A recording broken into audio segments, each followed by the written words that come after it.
అందరికీ నమస్తే. సీఎం రేవంత్ రెడ్డి గారు ఢిల్లీ పోయారు. ఢిల్లీ పోతే ఏముంటుంది, వాళ్ళ పార్టీ హైకమాండ్ వాళ్ళ మీటింగు, సిడబ్ల్యూసీ మీటింగ్ ఉంది. దానిలో వాళ్ళు కులగన్న గురించో లేకపోతే మనకు పాకిస్తాన్ మధ్య జరగబోయే లేకపోతే మన వాళ్ళను టెర్రరిస్టులు కాల్చి చంపిన ఇష్యూ పైన చర్చిస్తారు. ఓకే, అది కాదు సబ్జెక్ట్, అది మాట్లాడదాం. కానీ అంతకన్నా ముందు సీఎం రేవంత్ రెడ్డి ఈ ఢిల్లీ టూర్కు చాలా ఇంపార్టెన్స్ ఉంది. బయటకు చెప్పిన వార్త ఏంటంటే, కేసీఆర్ బహిరంగ సభ తర్వాత ఫస్ట్ టైం రేవంత్ రెడ్డి ఢిల్లీ పోయారు.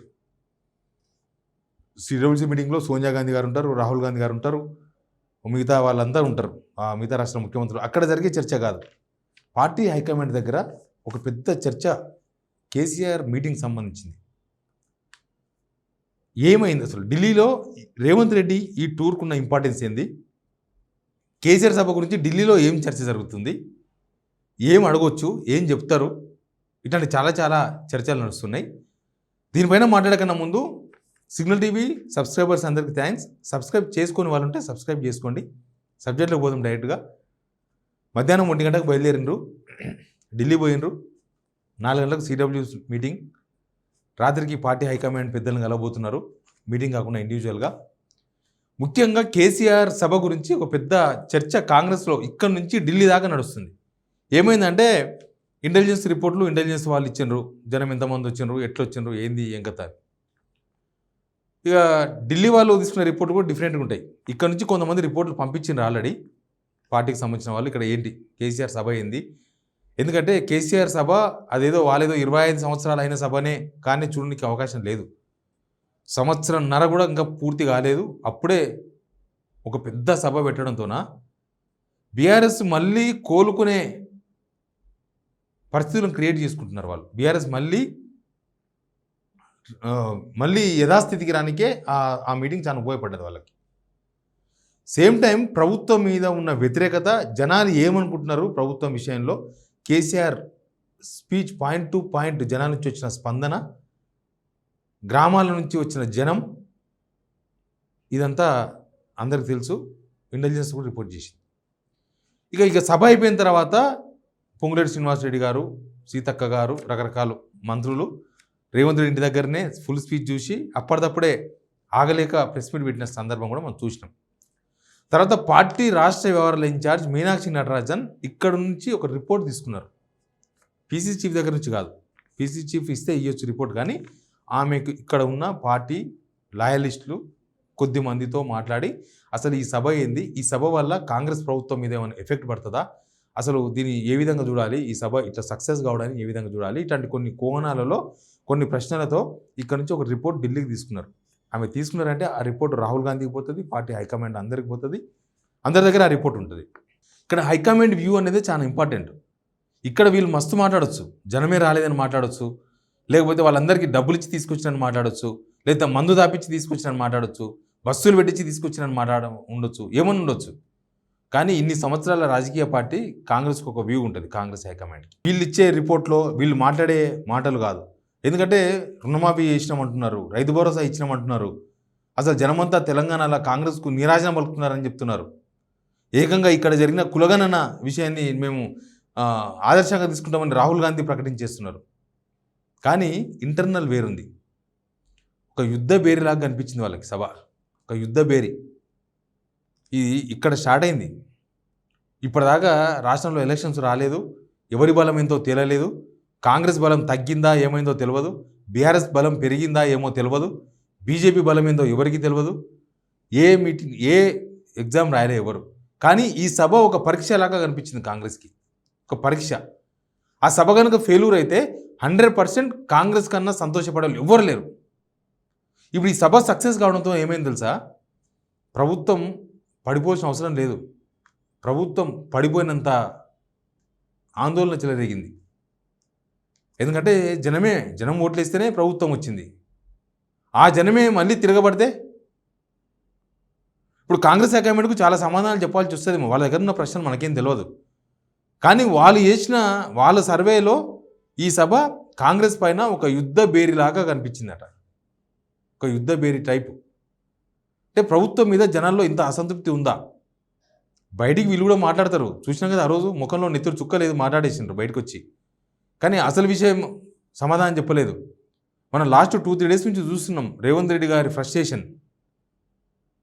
ఆ సభ సక్సెస్ కావడంతోన ఆ సభ తర్వాత పరిణామాలు ఎట్లా ఉంటాయనో, లేకపోతే ఆ సభకు జనం తరలి రావడము, అది ప్రభుత్వ వ్యతిరేకతకు ఒక సిగ్నల్ కావడము, దాంతోన ఆ ఫ్రస్ట్రేషన్ కేవలం ఆయన పేరు పలకలేదనే ఉద్దేశం కాదు, ఆయన ప్రభుత్వానికి ఒక హెచ్చరికలా కనిపించింది ఆ సభ. కాబట్టి ఆయన అంత ఫ్రస్ట్రేషన్తో కనిపించిండ్రు, ఆయన అంత ఫ్రస్ట్రేషన్తో మాట్లాడినరు, శాపనార్థాలు పెట్టినరు. కేసీఆర్ చరిత్ర ఆ ఫామ్ హౌస్లోనే సమాధి అయిపోతుందని, కళ్ళు కాలు కాలిపోతాయి మాకు అడ్డుపడతాయి అన్నాడు నెంబర్ 1 రైజింగ్కి. ఇక ఇక్కడ మాట్లాడింది కదా, ఇప్పుడు హైకమాండ్ దగ్గర ఉంది లెక్క. ఇక్కడ వీళ్ళు చెప్తున్న దానికి బీఆర్ఎస్ సభ జరిగిన దానికి ఎక్కడ పొంతన లేదు. ప్రతిపక్షంలో ఉన్నప్పుడు అది కూడా కేవలం సంవత్సరం, ఎందుకంటే 2023 ఎలక్షన్స్ ముందు తీవ్రమైన వ్యతిరేకత ఎదుర్కొన్నారు బీఆర్ఎస్. లేకపోతే వాళ్ళు కనీసం 50-55 సీట్లు వస్తాయి అనుకున్నారు కదా అప్పుడు. కానీ ఆ వ్యతిరేకత తగ్గింది వాళ్ళ మీద. ఇంతమంది జనం అంత ప్రేమగా వచ్చి అంత మాటలు మాట్లాడుతున్నారు. కేసీఆర్ మాట్లాడితే అంత రెస్పాన్స్ వచ్చింది జనాలకు అని అంటే అది కాంగ్రెస్ మీద వ్యతిరేకత పెరిగిందని ఒక సంకేతం.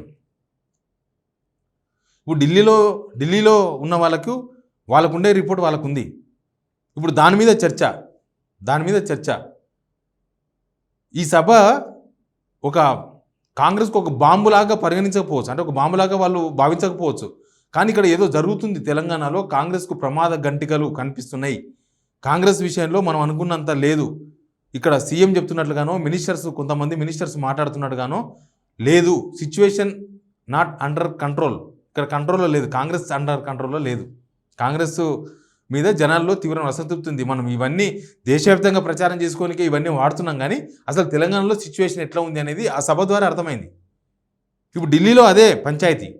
ఢిల్లీలో ఇప్పుడు ఆ సభ సక్సెస్ కావడానికి కారణం ఎవరు? ఆ సభ సక్సెస్ అయ్యింది, ఈయన కాలేదని చెప్పొచ్చు. రేవంత్ రెడ్డి గారు సక్సెస్ కాలే, కానీ వాళ్ళ దగ్గర రిపోర్ట్స్ ఉన్నాయి ఆల్రెడీ. వాళ్ళు పార్టీ హైకమాండ్ చాలా ముదురు, మనం కూడా చూసినాం కదా. ఇక్కడ ఉండే రిపోర్ట్లను ఏవి నమ్మరు వాళ్ళు సపరేట్ వాళ్ళ రిపోర్ట్ అంతా. వాళ్ళు ఇప్పుడు ఇక్కడ జరిగిన ఈ పరిణామం, ఈ సభతోన కాంగ్రెస్కు ఒక ఇబ్బందికరమైన సిచ్యువేషన్ వస్తుందని అంచనా. ఎందుకంటే ఇక ఈ తెలంగాణలో అధికారం రావడంతోనే ఇంకా ముందు చాలా రాష్ట్రాల అధికారం సాధించవచ్చు. లేకపోతే ఫైనాన్షియల్గా ఇప్పుడు కాంగ్రెస్ హైకమాండ్కు ఇక్కడి నుంచే ఫుల్ సపోర్ట్ ఉంది. వేరే రాష్ట్రాల మీద నమ్మకం పెట్టుకునే అవకాశం లేకుండా పోయింది. హిమాచల్ ప్రదేశ్ దివాలా తీసింది. కర్ణాటకలో వాళ్ళ పంచాయతీలు వాళ్ళకే ఉన్నాయి. కొద్దిగా ఇక్కడనే హైదరాబాద్లోనే పచ్చపచ్చగా కనిపిస్తుంది తెలంగాణ. ఇక్కడ నుంచే రేపు జరిగే ఎలక్షన్స్, రేపు బీహార్ ఎలక్షన్ జరగబోతుంది. ఇంకా రేపు పార్టీ హైకమాండ్కి చాలా ఖర్చులు ఉంటాయి. అట్లాంటివన్నీ కూడా ఇక్కడి నుంచి రాబడాలనుకుని చేస్తున్న ప్రయత్నంలో ఇక్కడ చూస్తేనేమో ఇట్లాంటి సిచ్యువేషన్, గ్రౌండ్ కదిలింది. ఆ సభతో ఉన్న గ్రౌండ్ కదిలింది. ఇక్కడ బీఆర్ఎస్ పోవడం కాదు, కాంగ్రెస్కు ఎట్లాంటి ప్రమాదం కనిపించింది. కాంగ్రెస్ వాళ్ళు బయటికి మాట్లాడే మాటలు కాదు, లోపల ఇంత ఇంటర్నల్గా వాళ్ళు ఎంత రగిలిపోతున్నారు ఈ సభ మీద అనేది రేవంత్ రెడ్డి మాటల్లో చాలా బయటకు వచ్చింది. హైకమాండ్ ఇప్పటిదాకా అఫీషియల్గా ఏం మాట్లాడలేదు, కానీ వాళ్ళు ఇక్కడ వాళ్ళతో మాట్లాడి రిపోర్ట్స్ తీసుకొని వాళ్ళు ఇక్కడ ఉన్న పరిస్థితులను అంచనా వేస్తున్నారట. ఇక్కడ ఉన్న సిచ్యువేషన్ ఏంది, నిజంగా వీళ్ళు చెప్తున్నారు నిజమా, రేపు జరగబోయే పరిణామాలు ఎట్లా ఉంటాయి తెలంగాణలో, అసలు ఎందుకు ఇంత తీవ్రమైన వ్యతిరేకత వచ్చింది, అంతా బాగానే ఉందంటున్నారు, చూస్తేనేమో ఇట్లా జరుగుతుంది. ప్లస్ రేపు బీజేపీ నుంచి ఎట్లాంటి తిట్టుంటుంది రాష్ట్రంలో, రాష్ట్ర రాజకీయ పరిస్థితుల మీద, తాజా రాజకీయ పరిస్థితుల మీద రేవంత్ రెడ్డి గారితో చర్చిస్తారు అని చెప్తున్నారు ఢిల్లీకి సంబంధించిన వాళ్ళు. మరి ఏం సమాధానం చెప్తారో మనం ఆ సమాధానం ఊహించలేము. ఇక్కడ సోషల్ మీడియాలో చెప్పినట్టుగా అక్కడ ఏదో సభ ఫెయిల్ అయిందని చెప్పడానికి కూడా లేదు, గ్రాఫిక్స్ వేసి తెచ్చిందని చెప్పడానికి ఆ అబద్ధం కూడా వాళ్ళు నమ్మరు. అది కేవలం సోషల్ మీడియాలో కొంతమంది తప్పుదో పట్టించడానికి చేసిన ప్రచారం మాత్రమే, కానీ ఢిల్లీలో తప్పుదో పట్టించలేరు. ఇప్పుడు రేవంత్ రెడ్డి గారు కేసీ వేణుగోపాల్నో ఖర్గేనో ఎవరిని కలిసినా ఖచ్చితంగా ఈ క్వశ్చన్ ఈ తెలంగాణ రాజకీయాల మీద ఖచ్చితంగా చర్చ జరుగుతుంది, లేటెస్ట్ రాజకీయాల మీద. అందుకే అంటున్నా, ఆయన ఇన్నిసార్లు పోయింది స్పెషల్ కాదు, ఇన్నిసార్లు పోయింది రకరకాల కారణాలు చెప్పిండు. కానీ ఇక్కడ కాంగ్రెస్ గవర్నమెంట్ 1.5 year తర్వాత ఒక అగ్ని పరీక్ష జరిగితే ఆ అగ్ని పరీక్షలో కాంగ్రెస్ మీద తీవ్రమైన వ్యతిరేకత బయటపడ్డది. దాన్ని కవర్ చేయడానికి ఏం చేస్తారో నెక్స్ట్ వాళ్ళ ఆలోచన ఏందో మనకు తెలియదు. కానీ ఇది ముందు ఎట్లాంటి పరిస్థితులకు దారితీస్తుంది, ముందు కాంగ్రెస్ పార్టీ పరిస్థితి ఏంది, ముందు కాంగ్రెస్ ప్రభుత్వం పరిస్థితి ఏంది తెలంగాణలో. మొన్న ఎలక్షన్స్లో కాంగ్రెస్కు అంత నీరాజనం పలికిన జనం ఒక్కసారిగా ఎందుకు తిరగబడ్డరు, ఎందుకు ఆ ఓట్ బ్యాంక్ అంతా కూడా ఇప్పుడు కేసీఆర్ పేరు పలకరిస్తున్నారు, ఎందుకు బీఆర్ఎస్ అంటున్నారు, లేకపోతే కొంతమంది బీజేపీ అంటున్నారు. కాంగ్రెస్ మీద ఎందుకు అంత అసంతృప్తితో మాట్లాడుతున్నారు జనం. ఇట్లాంటి చాలా చాలా అంశాలు ఈ మీటింగ్ తర్వాత కాంగ్రెస్లో చర్చనీయాంశంగా మారినాయి. ఇక్కడున్న వాళ్ళకి తెలుసు, కానీ ఇక్కడ నుంచి కొంతమంది పంపించే రాంగ్ రిపోర్ట్స్. అందుకే వాళ్ళు స్పెషల్గా కొంతమందితో రైట్ రిపోర్ట్స్ తీసుకున్నారు. మీనాక్షి నటరాజన్ గారు ఇక్కడ ఇన్ఛార్జ్గా వచ్చిన తర్వాత తెలంగాణ మీద ఆమె ఫుల్ వర్క్ చేస్తుంది. ఆమె వేరే ఏం లేదు పని. ఆమె ఢిల్లీలో ఉన్నా ఇక్కడ వరకే చేస్తున్నది. ఢిల్లీలో ఉండి కూడా ఇక్కడ ఏం జరుగుతుందో తెలుసుకునే ప్రయత్నాలు, ఇక్కడ రాష్ట్ర రాజకీయాలు ఏంది, ఇక్కడ కాంగ్రెస్ ఏంది, బీఆర్ఎస్ ఏంది, బీజేపీ ఏంది, ఇవి తెలుసుకునే ప్రయత్నాలు చేస్తున్నారట. ఆమె ఇక్కడ ఇన్ఛార్జ్ ఇవ్వకముందే నేను 6 months నుంచి వర్కౌట్ చేస్తున్న తెలంగాణ రాజకీయాల మీద నాకు పూర్తి అవగాహన ఉంది. ఆమె రాగానే రివ్యూ స్టార్ట్ చేసింది. ఒక్కటో జస్ట్ అర్థం చేసుకుని 6 months పడుతుంది. ఆమె వచ్చిన మరుసటి రోజే రివ్యూ స్టార్ట్ చేసింది. ఇప్పుడు ఈ మీటింగ్ తర్వాత కూడా ఢిల్లీలో జరుగుతున్న కసరత్తు అదే. ఈ మీటింగ్ తర్వాత ఢిల్లీలో మీనాక్షి నటరాజన్ గారు వీళ్ళకి ఫోన్లు చేసి, తర్వాత ఇక్కడ వచ్చిన జనాలు, విజువల్స్, ఫోటోలు, కేసీఆర్ ప్రసంగము, జనాల నుంచి వచ్చిన రెస్పాన్సు, ఇదంతా చూసి హోంవర్క్ చేస్తున్నారు. అసలు ఏంది ఇది, దీన్ని ఎట్లా విశ్లేషించుకోవాలి, ఏం చేయాలి, దీన్ని తగ్గించాలంటే ఏం చేయాలి, అంటే కాంగ్రెస్ మీద వ్యతిరేకం తగ్గించాలంటే ఏం చేయాలి, మనం ఇప్పుడు ఏం చేయాల్సిన అవసరం, అత్యవసరంగా ఏం చేయాలి, లాంగ్ టర్మ్లో ఏం చేయాలి, నెక్స్ట్ ఇంకా ఎలక్షన్స్, లోకల్ బాడీ ఎలక్షన్స్ వస్తాయి అంటున్నారు, అవి వస్తే ఎట్లా ఎదుర్కోవాలి, ఇట్లాంటి దాని మీద వాళ్ళు కసరత్తు చేస్తున్నారు. ఇక్కడ వీళ్ళతో సంబంధం లేకుండా, రేవంత్ రెడ్డితో కానీ మిగతా వాళ్ళతో సంబంధం లేకుండానే వాళ్ళు కసరత్తు చేస్తున్నారు. ఎనీవే, ఈ ఢిల్లీ టూర్ తర్వాత కొన్ని కీలక నిర్ణయాలు ఉంటాయి అని చెప్తున్నారు. కీలక నిర్ణయాలు అంటే ముఖ్యమంత్రి మారుస్తారని అడగకండి, ఎందుకంటే ముఖ్యమంత్రి మారిస్తే పరిస్థితులు ఇంకోలాగుంటాయి. కాబట్టి ఇప్పుడేం మార్చరు. కాకపోతే వాళ్ళు ఏం నిర్ణయం తీసుకుంటారు అనేది అయితే ఇంట్రెస్ట్గా కనిపిస్తుంది. Please subscribe signal TV.